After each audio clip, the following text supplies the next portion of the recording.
রাজকুমারী, আপনার জন্যই আমার এই অবস্থা। এই অভিশাপ থেকে কবে মুক্তি পাবেন আপনি? আমারও যে পরিবারের কাছে যেতে মন চায়।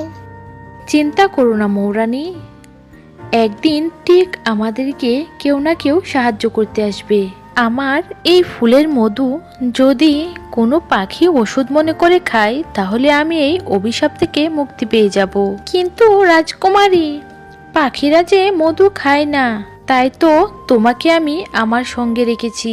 তুমি জঙ্গলে গিয়ে দেখবে কোনো পাখি যদি অসুস্থ থাকে, তাহলে তাকে তুমি আমার এই ফুলের কথা বলবে।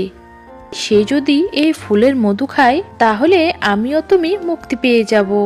আর তোমার কথা তারা বিশ্বাস করবে, কারণ তুমি ফুলের মধুর রাজা। মৌরানী জঙ্গলে জঙ্গলে ঘুরতে লাগলো ও অসুস্থ পাখিদের খোঁজ করতে লাগলো।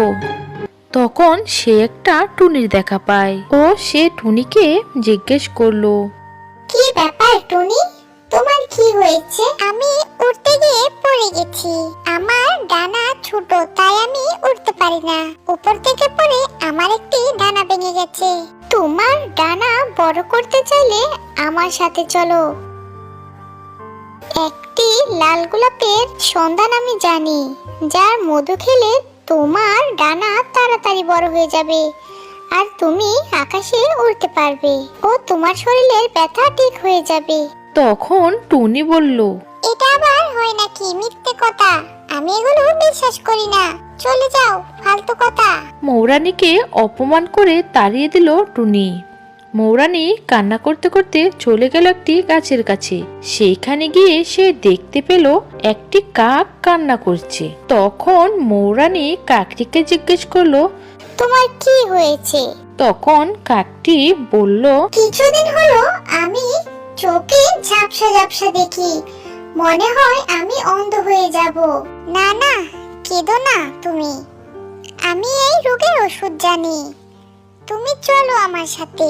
ঠিক আছে চলো, এর আগে না হয় আমি অন্ধ হয়ে যাই। তারপর কাক ও মৌরানী চলে গেল সেই বাগানে। কাকটি সেই গোলাপ থেকে মধু পান করে। তারপর এক নিমিষে সেখান থেকে একটি সুন্দরী পরী বেরিয়ে আসে। সেই পরীকে একটি সাধু অভিশাপ দিয়ে ফুল বানিয়ে দিয়েছিল। এখন সে মুক্ত।